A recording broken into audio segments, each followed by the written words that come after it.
오늘 하나님께서 우리에게 주신 말씀은 요한복음 5장 30절에서 47절까지의 말씀입니다. 하나님 말씀 함께 받들어 합독함으로 읽도록 하겠습니다. 내가 아무것도 스스로 할 수 없노라. 듣는 대로 심판하노니 나는 나의 뜻대로 하려 하지 않고 나를 보내신 이의 뜻대로 하려 함으로 내 심판은 의로우니라. 내가 만일 나를 위하여 증언하면 내 증언은 참되지 아니하되 나를 위하여 증언하시는 이가 따로 있으니 나를 위하여 증언하시는 그 증언이 참인 줄 아노라. 너희가 요한에게 사람을 보내매 요한이 진리에 대하여 증언하였느니라. 그러나 나는 사람에게서 증언을 취하지 아니하노라. 다만 이 말을 하는 것은 너희로 구원을 받게 하려 함이니라.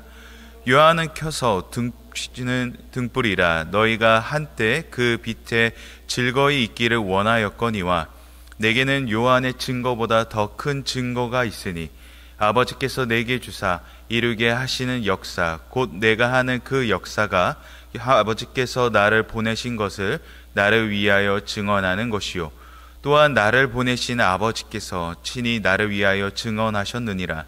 너희는 아무 때에도 그 음성을 듣지 못하였고 그 형상을 보지 못하였으며 그 말씀이 너희 속에 거하지 아니하니 이는 그가 보내신 이를 믿지 아니함이라. 너희가 성경에서 영생을 얻는 줄 생각하고 성경을 연구하거니와 이 성경이 곧 내게 대하여 증언하는 것이니라. 그러나 너희가 영생을 얻기 위하여 내게 오기를 원하지 아니하는도다. 나는 사람에게서 영광을 취하지 아니하노라. 다만 하나님을 사랑하는 것이 너희 속에 없음을 알았노라. 나는 내 아버지의 이름으로 왔음에 너희가 영접하지 아니하나 만일 다른 사람이 자기 이름으로 오면 영접하리라. 너희가 서로 영광을 취하고 유일하신 하나님께로부터 오는 영광은 구하지 아니하니 어찌 나를 믿을 수 있느냐. 내가 너희를 아버지께 고발할까 생각하지 말라. 너희를 고발하는 이가 있으니 곧 너희가 바라는 자 모세니라. 모세를 믿었더라면 또 나를 믿었으리니 이는 그가 내게 대하여 기록하였음이라. 그러나 그의 글도 믿지 아니하거든 어찌 내 말을 믿겠느냐 하시니라. 아멘. 저번 주 본문에 이어 안식일 논쟁이 계속되고 있습니다. 예수님께서 안식일의 일함은 이 적대적 유대인들의 논쟁의 빌미가 되어 본격적인 이 예수님의 신성을 드러내시는 사건이 되죠. 여기서 예수님의 신성에 대한 명제들을 다시 한번 명제를 정리하면 첫 번째는 예수님은 하나님의 아들 되심으로 동등하다. 이는 기능과 역할로서로 임함을 우리가 보게 됩니다. 두 번째는 구약에서 하나님의 권능이었던 부활과 심판을 이제 예수님께서 대리자로 심판하신다는 것입니다.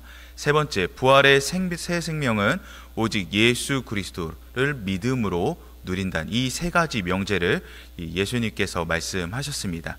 이를 들은 적대적 유대인들은 이제 분노는 가리지 못할 정도로 얼굴에 그대로 드러나게 되죠. 안식의 일함은 물론이요, 이제는 하나님까지 모독한다 여긴 이들은 당장이라도 이제 예수님을 죽일 것처럼 얼굴이 울그락불그락해집니다. 그럼에도 예수님께서는 말씀하시기를 멈추지 아니하시는데 이 모든 권한이 나로부터가 아니라 하나님으로부터 이어졌다라는 것을 증언하는 자들이 있음을 오늘 본문을 통해서 말씀하고 계십니다. 이 30절부터 31절까지 저희가 다시 한번 읽어보도록 하겠습니다. 내가 아무것도 스스로 할 수 없노라.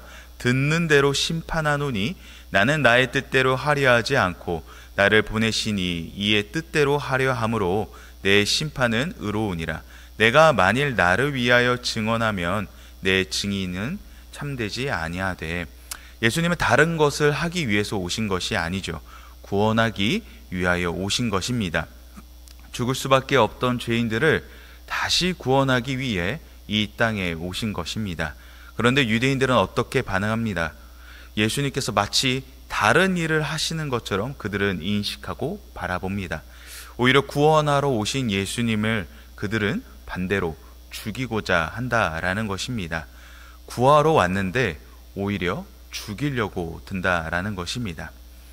어느 한 사람이 물에 빠져 기도를 하고 있습니다. 하나님, 물에 빠졌으니까 하나님 나를 구해주세요. 그때 어느 한 사람이 배를 타고 이 사람을 구해주기로 왔습니다.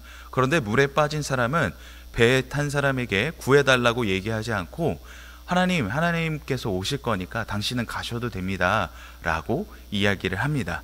이어 그 사람은 계속해서 기도합니다. 하나님, 나를 구해 주실 것이라고 내가 믿고 기다리고 있습니다. 하나님, 구해 주세요. 그때 구조 헬리콥터가 그 사람에게 왔습니다. 물이 더 잠길 수 있으니까 빨리 타십시오 라고 이야기합니다. 그럼에도 그는 하나님께서 구해 주실 것이기 때문에 내가 믿고 기다릴 것입니다 라고 이야기합니다. 그때 그는 결국 빠져 죽게 됩니다.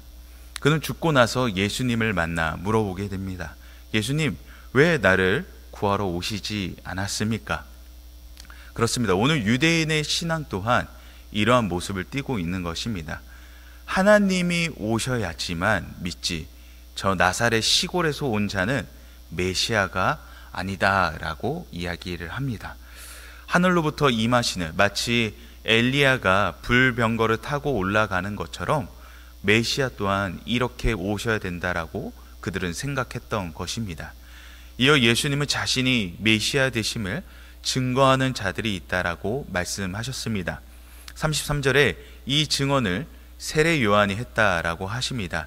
세례 요한은 누구입니까? 그들에게 존경받는 사람이었습니다. 왜냐하면 세례 요한의 선포에 능력이 있어 회심하는 있는 사람도 있을 뿐더러 심지어 그를 세례 요한을 따르는 세례 요한파도 있었습니다. 또한 그들에게 가장 중요한 이 세례 요한의 출신은 제사장 가문이었죠.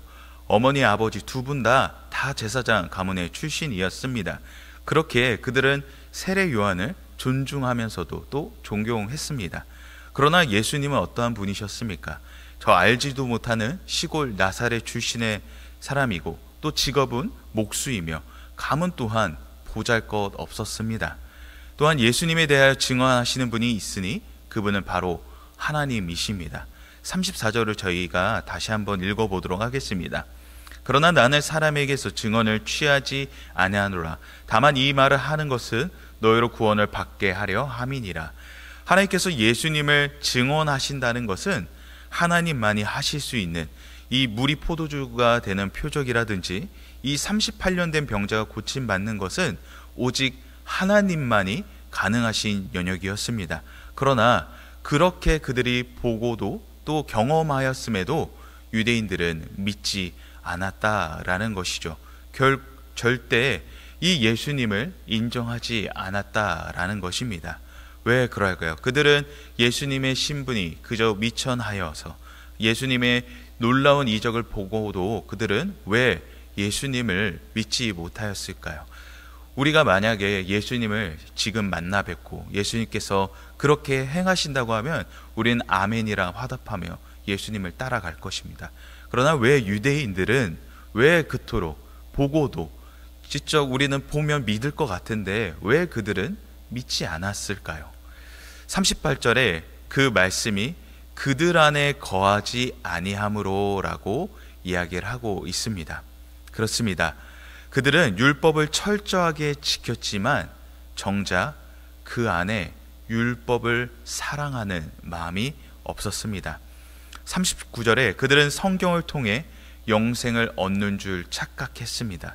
그래서 성경을 연구해 어떻게든 이 성경을 잘 지키고자 노력했다라는 것입니다.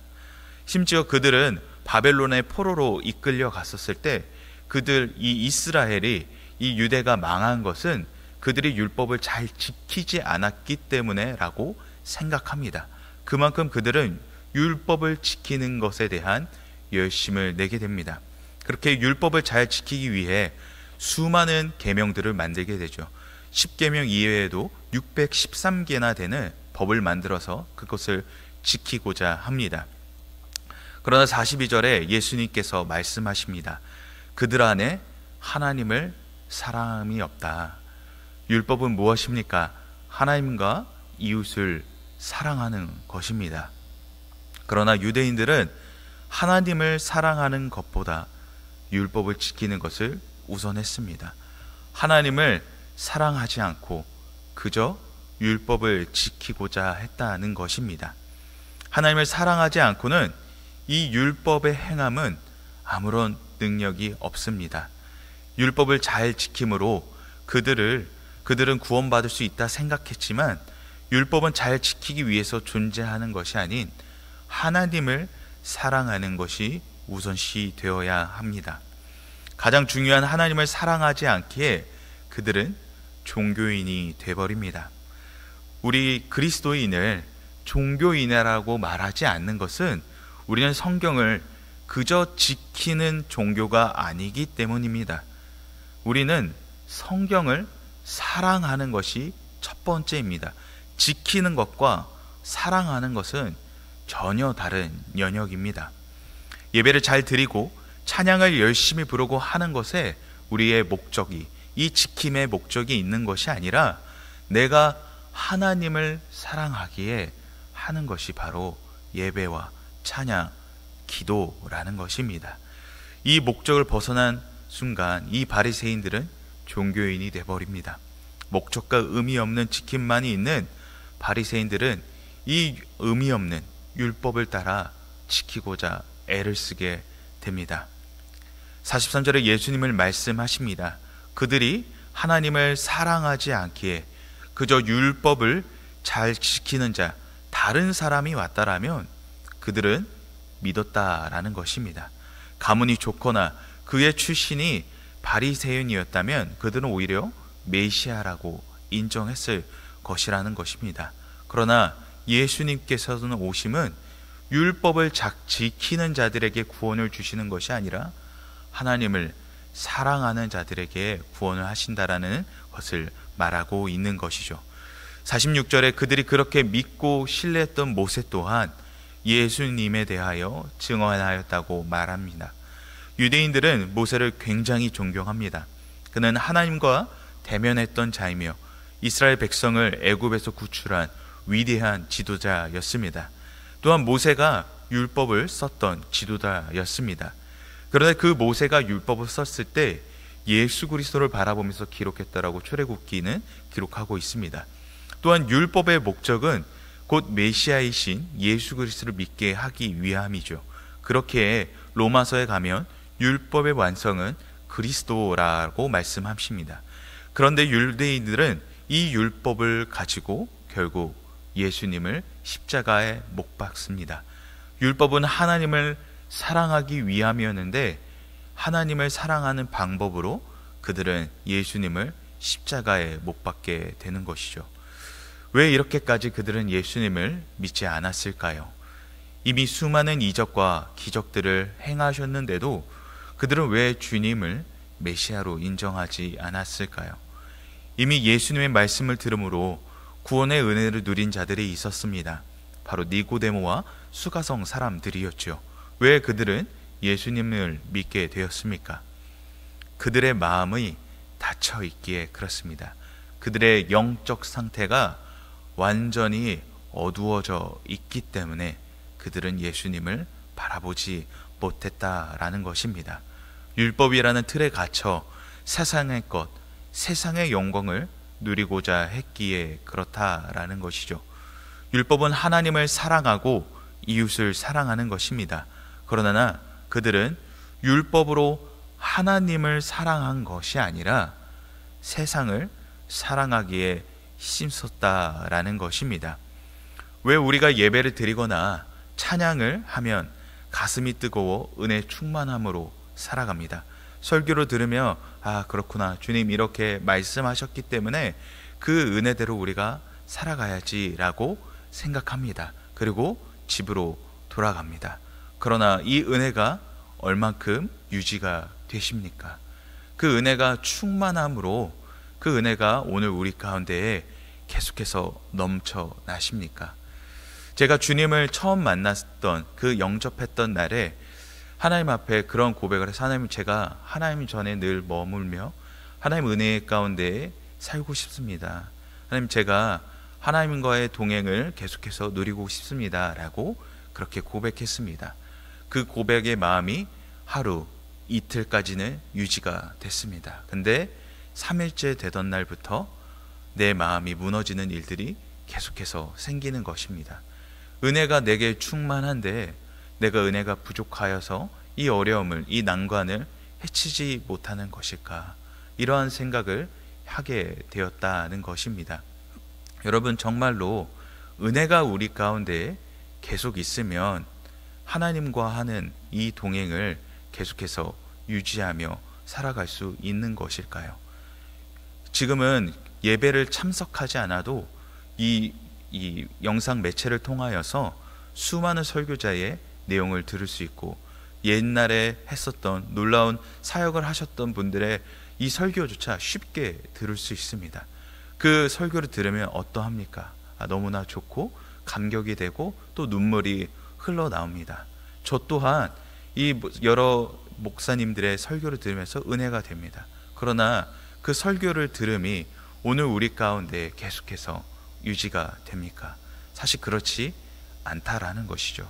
왜 그러할까요? 왜 그 은혜가 유지가 되지 않는 것일까요? 왜냐하면 우리는 그 은혜를 경험하는 자리보다 세상의 것을 더 많이 누리고 있기 때문에 그렇습니다. 어제 한 말, 또 우리가 어제 본 영상을 여러분 혹시 기억하고 계십니까? 기억하지 못하시는 경우가 대부분일 것입니다. 왜 듣지 못하고 또 기억하지 못하였을까요? 우리가 마음을 열고 듣지 않았기 때문에 사실 들리지 않는 것입니다. 세상의 수많은 것들이 이미 내 안에 가득 차 있으므로 오늘 내 안에 그 은혜가 유지가 되지 않는다라는 것이죠. 스쳐 지나가듯 보고 들었던 것은 금세 잊혀집니다. 그러나 마음을 열고 집중해서 들은 것은 쉽게 잊혀지지 않습니다. 오늘 우리가 들은 이 설교와 또 찬양이 오늘 우리 가운데에 계속해서 유지가 된다면 오늘 우리가 바라본 그 은혜는 우리 가운데 유지가 될 것입니다. 그렇다면 24시간 설교를 들어야 되고 찬양을 듣고 또 기도를 해야 하는 것일까요? 아닙니다. 오늘 우리 안에 계신 예수 그리스도가 여러분 그 은혜의 삶으로 향하게 합니다.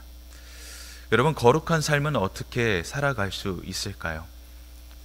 아까 말씀드렸던 이 제가 은혜 받았던 삶을 누리고자 거룩한 삶을 살려고 엄청 노력을 많이 했습니다.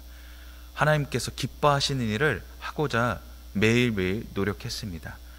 그런데 그 거룩한 삶을 살고자 했던 마음들이 쉽게 무너지는 것들을 많이 경험하게 됩니다.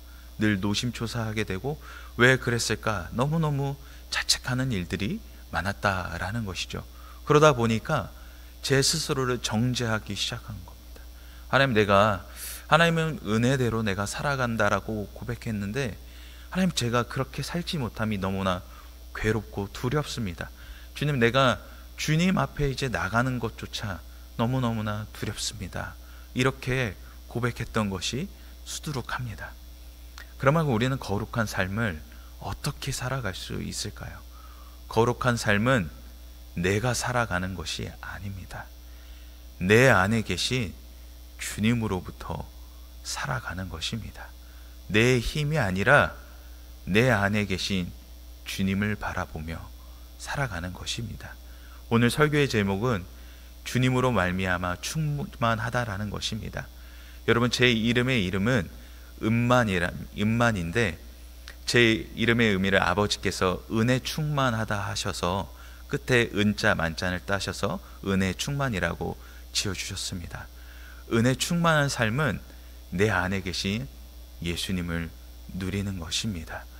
내가 열심히 삶으로 하나님과 함께하는 삶을 누리는 것이 아니라 내 안에 계신 주님을 인정할 때 우리는 그 믿음대로 살아갈 수 있다라는 것입니다.